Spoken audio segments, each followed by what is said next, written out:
नमस्कार, आप देख रहे हैं प्राइम न्यूज। मैं हूं राजेश कुमार। वक्त उत्तराखंड प्राइम का है। 2 दिवसीय चमोली दौरे पे सीएम त्रिवेंद्र सिंह रावत हैं और सभी जिला अध्यक्षों के सीएम त्रिवेंद्र सिंह रावत उनके साथ बैठक कर रहे हैं। भराड़ीसैंण स्थित सीएम आवास पर बैठक जारी है, तो महत्वपूर्ण बैठक है और भराड़ीसैंण स्थित सीएम आवास पर यह बैठक हो रही है। 2 दिन के चमोली दौरे पे हैं मुख्यमंत्री त्रिवेंद्र सिंह रावत, तो सभी जिला अध्यक्षों के साथ उनकी जो बैठक है वो चल रही है। मंथन किया जा रहा है।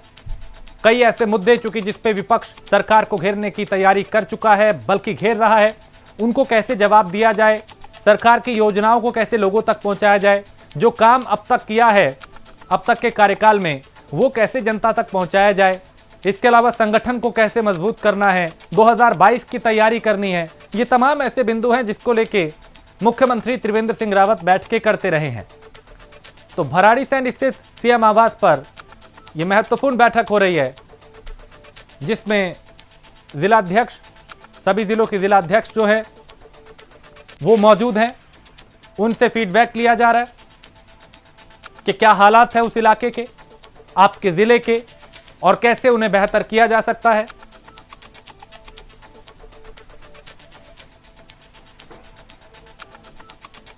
तो भराड़ीसैंण स्थित सीएम आवास पर यह बैठक चल रही है, जिसमें मुख्यमंत्री त्रिवेंद्र सिंह रावत भी मौजूद हैं, जिलों के अध्यक्ष भी मौजूद हैं। कई बिंदु जिसमें चर्चा हो रही है, जिस पे मंथन हो रहा है, जिस पे रणनीति बनाई जा रही है। 2022 में विधानसभा चुनाव है, उससे पहले संगठन को कैसे मजबूत किया जाए, जो योजनाएं हैं वो जनता तक कैसे पहुंचाई जाए, कैसे अब तक के कार्यकाल की जो उपलब्धियां हैं वो लोगों तक पहुंचाई जाए, लोगों की क्या प्रतिक्रियाएं हैं उनसे फीडबैक लिया जाए, और कई ऐसे बिंदु जिस पे इस बैठक में चर्चा हो रही है, मंथन हो रहा है, रणनीति बनाई जा रही है। तो सभी जिलों के जो अध्यक्ष हैं वो इस बैठक में मौजूद हैं और ये उस वक्त की तस्वीरें हैं जब मुख्यमंत्री यहां पहुंचे थे। उनके स्वागत में कई मंत्री और आला अधिकारी यहां पे पहुंचे थे, उनका स्वागत किया गया। जिलाधिकारी वहां पे मौजूद थी, कैबिनेट मंत्री वहां पे मौजूद थे, मदन कौशिक वहां पे मौजूद और कई दूसरे मंत्री भी यहां पे दिखाई दिए।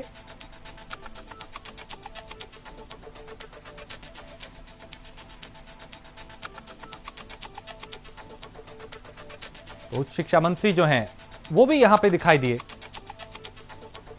तो 2 दिन के चमोली दौरे पे हैं, कई कार्यक्रम है मुख्यमंत्री के जिसमें वो शामिल होंगे, शिरकत करेंगे। आज एक महत्वपूर्ण बैठक चल रही है, उस बैठक में भी कई ऐसे बिंदु जिस पे मंथन किया जा रहा है। जितेंद्र पेटवाल हमारे संवाददाता इस पे ज्यादा अपडेट के साथ। जितेंद्र, इस बैठक का एजेंडा क्या है, क्या कुछ इस बैठक में हो रहा है, क्या मुद्दे हैं जिस पे चर्चा की जा रही है?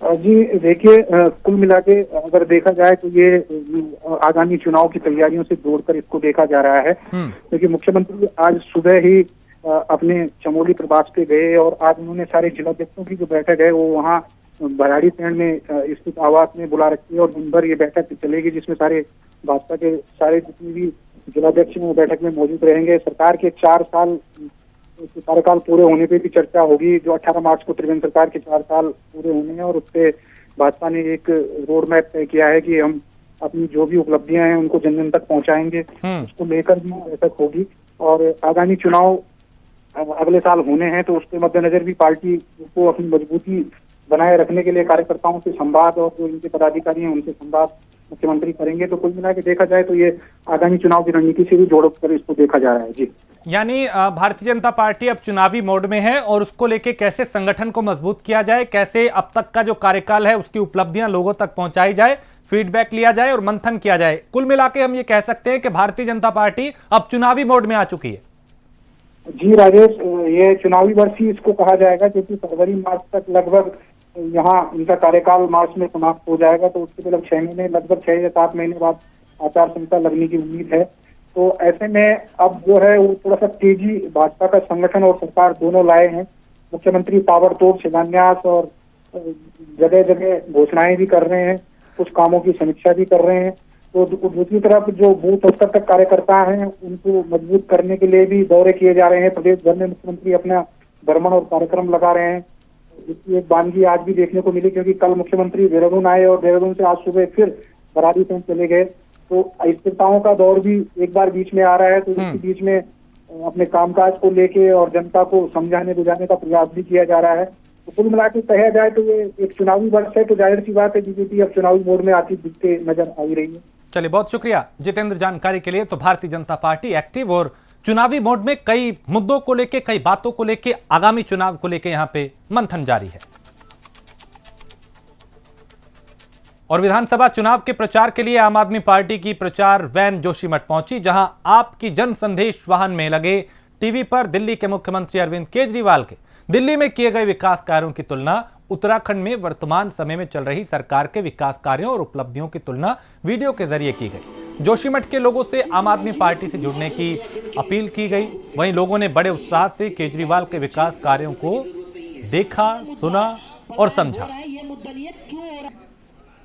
आप लोग सोचिए, आप लोग जिस पहाड़ के विकास के लिए उत्तराखंड राज्य की मांग थी, वो मांग पूरी हो गई। संजय कुंवर हमारे संवाददाता इस पे ज्यादा जानकारी के साथ। संजय, आम आदमी पार्टी यहां पे सक्रिय दिखाई दे रही है, अलग अलग कार्यक्रम भी किए जा रहे हैं, किस तरीके से मतदाताओं को लुभाने की कोशिश की जा रही है?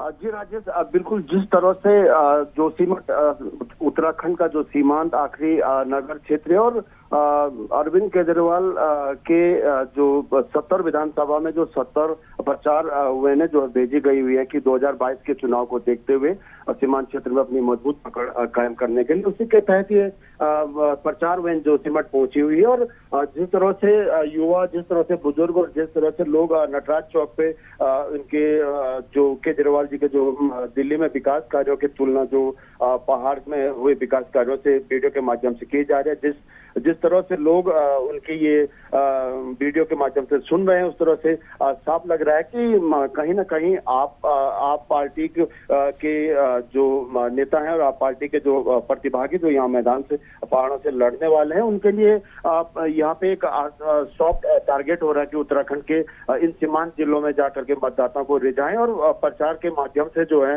अपनी पकड़ मजबूत करें। जी संजय, लोगों में किस तरह का उत्साह है आम आदमी पार्टी को लेके, क्योंकि दिल्ली मॉडल का जिक्र वहां पे किया जा रहा है और ये कहा जा रहा है कि दिल्ली का विकास किया है, उत्तराखंड को भी बदलेंगे। लोगों में क्या उत्साह दिखाई दे रहा है कि हाँ इनके साथ जुड़ा जाए, या फिर बहुत हल्के में लिया जा रहा है कि पार्टियां आती हैं, चुनावी वायदे करती हैं, फिर हवा हवाई हो जाती हैं? राजेश जी, देखिए जिस तरह से प्रचार वैन यहाँ पे पहुंची और लोग बड़े चाव से सुन रहे हैं, देख रहे हैं, और बात देखने की भी है क्योंकि जिस तरह से ये वीडियो बनाए गए हुए हैं, यहाँ पे आपदा हुई तो आपदा की तुलना भी जो है किस तरह से यहाँ पे आपदा में प्रभावित कार्य किए गए और किस तरह से स्कूल का मॉडल हुआ, किस तरह से यहाँ पे सड़क, स्वास्थ्य और अन्य जन समस्याओं को केजरीवाल जी के दिल्ली के विकास मॉडल से जोड़ा जा रहा है। और बात यही, लोग अभी कुछ लोगों से जो हमने बात की थी इस संदर्भ में, तो सबका यही कहना है कि कांग्रेस, बीजेपी सबको एक बार देख लिया है और अगर आप पार्टी जो है अच्छा प्रतिभागी और अच्छा यहाँ पे मतदाता रखती है तो एक बार जो है आप पार्टी के कार्यकर्ता को भी आजमाने में कोई दिक्कत नहीं होगी। जी चलिए, बहुत शुक्रिया संजय इस जानकारी के लिए। तो आम आदमी पार्टी की प्रचार वैन जोशीमठ पहुंची है और यहां पे मतदाताओं को लुभाने की कोशिश की जा रही है। मसूरी में मौसम ने अपना मिजाज बदल लिया है, जहां मसूरी में काले बादल और तेज हवाएं चलने से तापमान में गिरावट दर्ज की गई है। हल्की बूंदाबांदी भी हो रही है, जिससे बारिश होने की संभावना और बढ़ गई है। तापमान गिरने से एक बार फिर लोगों को ठंड का एहसास होने लगा है। तापमान गिरने से ठंड बढ़ गई है। मौसम विभाग ने अगले 24 घंटों में बारिश होने की संभावना जताई है। वहीं ऊंचाई वाले इलाकों में बर्फबारी भी हो सकती है।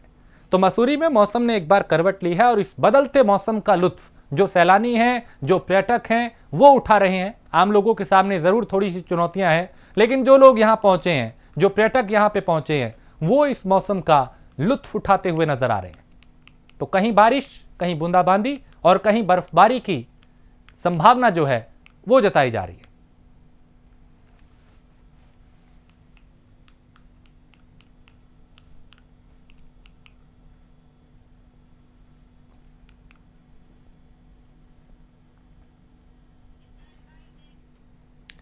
और टिहरी के नरेंद्र नगर के हिंडोला खाल, कंडारी गांव और भैंसर मोटर मार्ग के क्षतिग्रस्त हिस्से का निरीक्षण करने PMGSY के मुख्य अभियंता और उनके साथ में गए विभागीय अधिकारियों का ग्रामीणों ने घेराव किया। दरअसल गुस्साए ग्रामीणों को जैसे ही पता चला कि यहाँ पे अधिकारी पहुंचे हैं तो गुस्साए गांव वालों ने भारी तादाद में सड़क जाम कर दी। वहां पे पहुंच के अधिकारियों के 15 अप्रैल तक हल्के वाहनों के लिए सड़क खोले जाने और उचित मुआवजा दिलाए जाने का लिखित आश्वासन मिलने के बाद ही ग्रामीण यहां पे शांत हुए।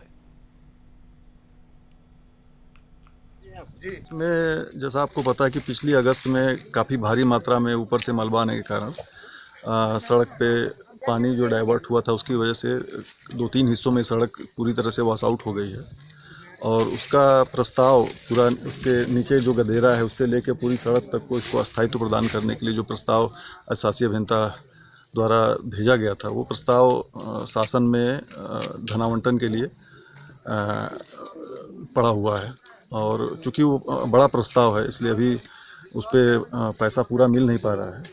आज मैं आया था कि इस रोड में चूँकि यातायात काफ़ी दिनों से नहीं चल रहा है तो इसको कम से कम हम इस हालत में कर दें कि इस पर छोटे वाहन चल सकें जिससे कि ग्रामवासियों को जो उनकी आवश्यक की चीज़ें हैं उनको वो गांव तक पहुंचा सकें या उनके और भी जो ज़रूरी काम हैं वो जो काफ़ी दिनों से लंबित हैं वो उनको पूरा कर सके। वो ये रोड जो है ऐसी टूटी पड़ी है। विभाग को कई बार हमने अवगत करा दिया है, विभाग सुनने के लिए तैयार ही नहीं है। आज जब हमने जो है धरना प्रदर्शन के लिए जो है ऊपर जो स्टेटमेंट भेजा है तब जाके आज ये लोग जो है यहाँ जीप लेकर के यहाँ जो है देखने आए हैं और जीप जो है यहाँ देखे गया है। तो अब जाके 8 महीने हो गए, 8 महीने तक जो है किसी विभाग ने जो है हमारी कोई सुनी नहीं है। नेगी ग्राम सभा भैंसरक से वार्ड मेंबर हूँ और आज लोग हम यहाँ पे इकट्ठे हुए हैं। भैंसरक जो हिंडोला खाल से मोटर मार्ग यहाँ भैंसरक कंडारी गांव के लिए आ रही है। ये अगस्त में ऐसे बंद हो गई थी और 8 महीने इसको बंद हुए हो गए। शासन प्रशासन द्वारा हमें समय समय पर ऐसे मतलब आश्वासन दिया जाता है लेकिन कोई भी काम इस रोड पे ऐसे नहीं हुआ है। हम लोगों को बहुत सारी दिक्कतों का ऐसे सामना करना पड़ता है जिससे मतलब जो गर्भवती महिलाएं हैं उनको ले जाने में दिक्कत होती है। जैसे जो बीमार लोग हैं, बुजुर्ग लोग हैं, उनको आने जाने में बहुत सारी ऐसे कठिनाइयों का सामना करना पड़ता है। यहाँ से हमारी रोड मतलब यहाँ से मतलब संपर्क मार्ग पर जाने में ऐसे मतलब 6-7 किलोमीटर हमें पैदल जाना पड़ता है जिससे हमें बहुत सारी दिक्कतों का ऐसे सामना करना पड़ता है। जनपद पौड़ी में दिशा यानी जिला विकास समन्वय और निगरानी समिति बैठक औपचारिकता भरी रही। दिशा के अध्यक्ष और गढ़वाल सांसद तीरथ सिंह रावत बैठक में कुछ ही देर मौजूद रहे। जल्दबाजी में ही बैठक को निपटा दिया गया। सांसद की मौजूदगी में हुई छोटी बैठक में संचार, कनेक्टिविटी, सड़क और स्वास्थ्य के मुद्दे छाए रहे।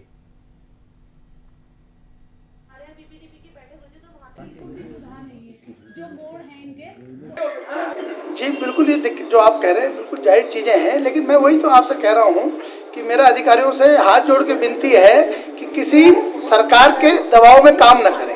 सरकारें आती रहती है, जाती रहती है, लेकिन हमने भी यही प्रदेश में राजनीति करनी है और आपने भी यही नौकरी करनी है। तो ये चीज़ें ना हो कि आगे कल सरकारें जाएंगी तो तब ये चीज़ें आगे खुलती हैं। हमारे तीरथ सिंह रावत जी के संज्ञान में मिला है कि हमारे 2000 जब से हमारे चुनाव लड़े हैं तब से हमारे यहाँ पे कोई भी विकास कार्य जो है नहीं हो पाया है, नहीं राज्य विधि का, नहीं केंद्र विधि का। तो उन्होंने भी इस बार में यही बोला है कि भाई जो है कि आपका मत है और इसमें किस तरह की जाँच की जा रही है, जो सरकारी योजना की जाँच और उन्होंने आश्वासन दिया है कि उनसे बात करके हम इसका सोल्यूशन निकालेंगे। तो उम्मीद करते हैं कि इसका अच्छा रिजल्ट निकलेगा। भगवान सिंह हमारे संवाददाता इस पे ज्यादा जानकारी के साथ। भगवान सिंह, क्या कुछ हुआ इस बैठक में?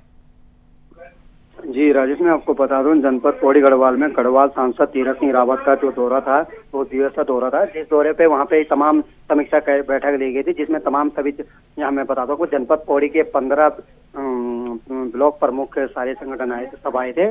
और जहाँ पे कि एक बाबो क्षेत्र है कि जो कि श्रीनगर विधानसभा क्षेत्र में आता है, वहाँ पे रजनी जो रावत है वो प्रमुख है। वहाँ पे उनको 1 साल से जब से उन्होंने प्रमुख हुआ तब तक उनको मानदेय भी है, तमाम उनको जो कार्रवाई होती है, जो उनके जो होता है, जो कामकाज होता है वो सही ढंग से उनको दिया जा रहा है, मानदेय उनको दिया नहीं जा रहा है। तो इस पर उनका साफ आरोप है कि यहाँ पे जो उच्च शिक्षा मंत्री धन सिंह रावत है, उनके जिला अध्यक्ष जो है कि भाजपा के अध्यक्ष है, उनका कारण से उन पर कई बार आपत्ति लगाई जाती है। इस क्षेत्र में लगातार कई चीजें ऐसी आती है कि जिस कारण से उनको काम नहीं दिया जा रहा है। तो इसी संगठन जब कल वहाँ पे हुए थे, वहाँ के ब्लॉक संगठन के अध्यक्ष महेंद्र राणा, उन्होंने साफ कहा है इस पर कि जो इस तरह से कि पार्टियां आती है चाहती है कहीं ना कहीं उनपे मतलब भाजपा पे जो एक तंज कसा है कि महेंद्र राणा प्रमोद संगठन के अध्यक्ष प्रमुख संगठन के अध्यक्ष। तो तमाम कई चीजें हैं वहाँ पे देखने को ये मिले, लेकिन कई चीजें इसमें देखने क्योंकि रजनी रावत ने साफ आरोप लगाया है कि यहाँ पे जहाँ से मेरे साथ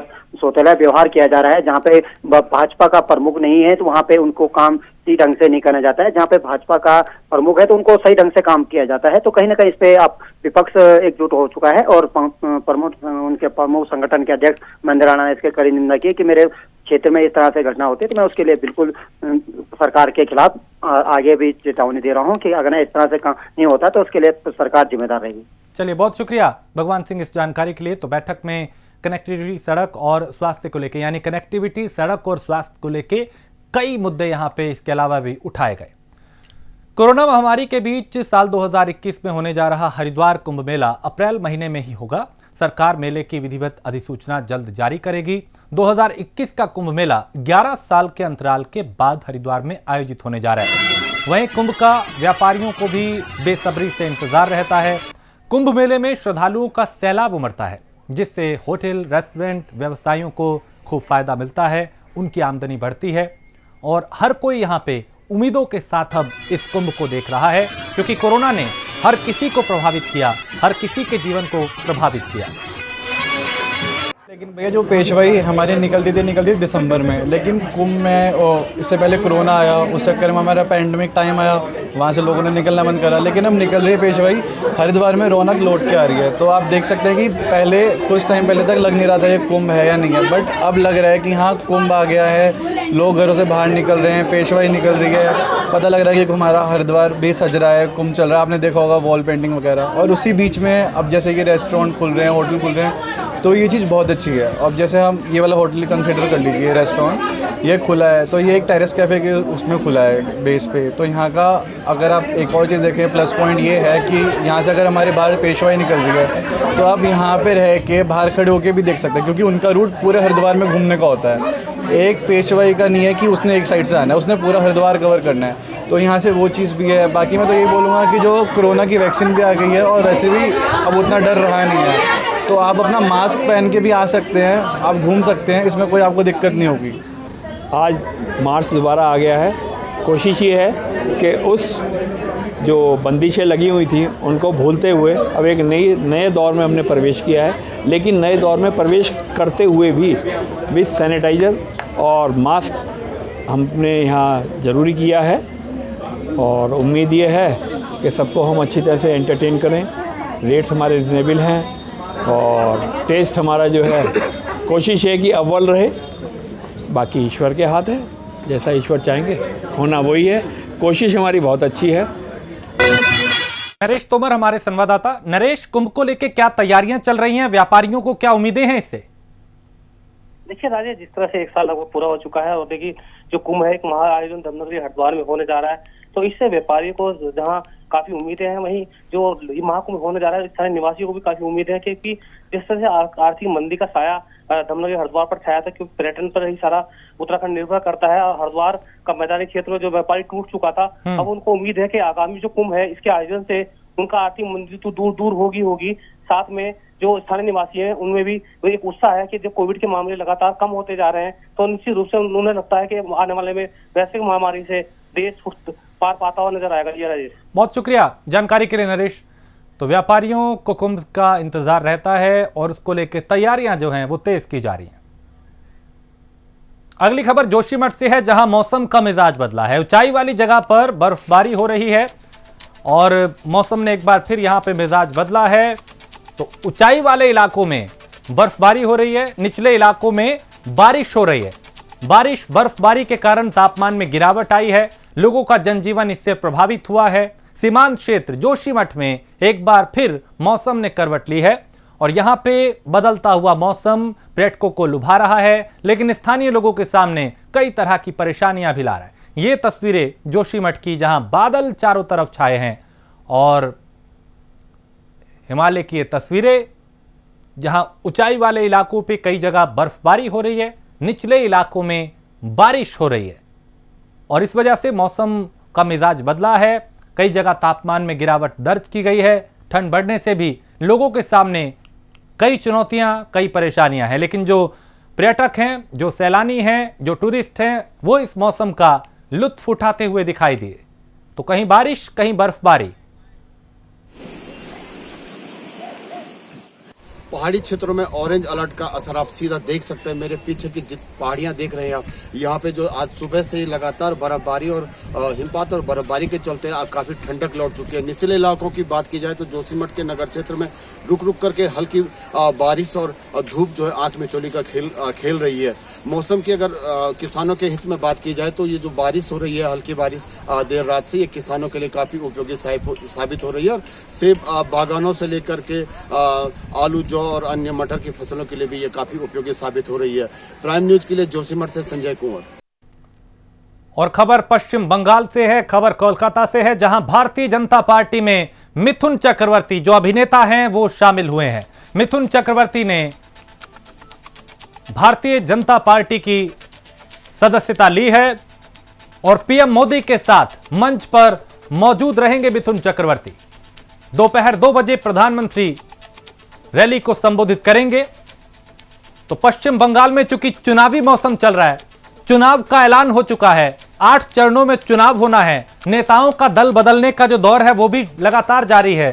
सितारों का, अभिनेताओं का और दूसरे क्षेत्रों के लोगों का राजनीति में आने का दौर भी जारी है। कोई दल बदल रहा है, कोई विचारधारा बदल रहा है, तो कोई किसी और पार्टी में शामिल हो रहा है। यहां मिथुन चक्रवर्ती जो जाने माने अभिनेता हैं, उन्होंने भारतीय जनता पार्टी की सदस्यता ली है और पीएम मोदी के साथ मंच पर मौजूद रहेंगे, क्योंकि कुछ देर बाद प्रधानमंत्री नरेंद्र मोदी भी वहां पहुंच के सभा को संबोधित करेंगे।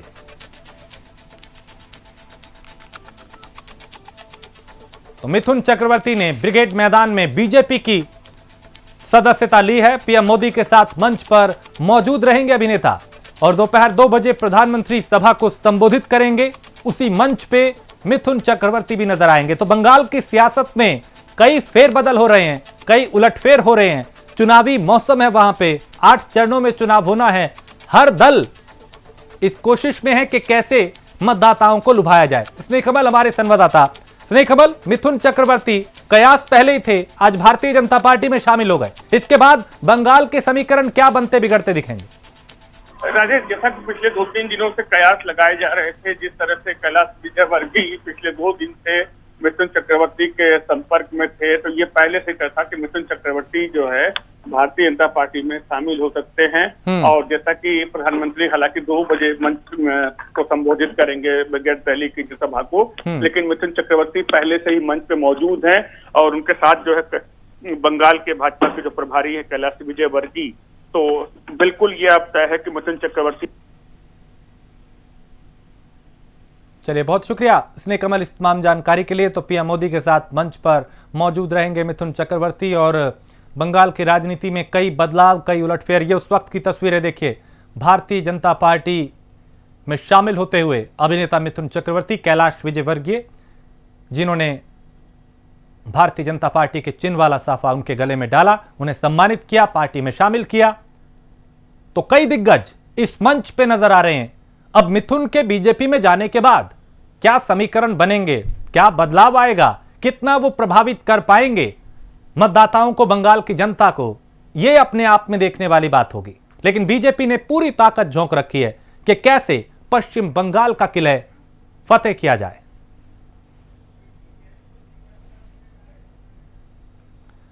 तो अब से कुछ देर बाद प्रधानमंत्री भी यहां पे सभा को संबोधित करेंगे और उसी मंच पे मिथुन भी मौजूद रहेंगे। तो एक संदेश देने की कोशिश, पिछले कई दिनों में कई नेता टीएमसी का साथ छोड़कर बीजेपी के साथ आ चुके हैं, कईयों ने दल बदल लिया है। मिथुन चक्रवर्ती जाने माने अभिनेता हैं, एक अलग नाम, एक अलग पहचान वो रखते हैं और किसी पहचान के मोहताज नहीं। वो भी आज भारतीय जनता पार्टी में शामिल हो गए। तो कितना प्रभावित करेंगे वो लोगों को, कितना प्रभावित करेंगे वो मतदाताओं को, यह देखने वाली बात होगी। तस्वीरें कोलकाता से हैं, जहां पे कैलाश विजयवर्गीय भी नजर आ रहे हैं, जहां कई दूसरे दिग्गज भी नजर आ रहे हैं। मिथुन चक्रवर्ती भी उसी मंच पे हैं, क्योंकि वो अब भारतीय जनता पार्टी की सदस्यता ले चुके हैं। और पश्चिम बंगाल में चूंकि 8 चरणों में मतदान होना है अब उसकी तैयारियां की जा रही हैं। कहीं दल बदलने का खेल तो कहीं पार्टियों का जो इधर से उधर नेताओं का जाने का दौर है वो शुरू हो चुका है। एक ब्रेक के लिए रुकेंगे, ब्रेक के उस पार कुछ और खबरें।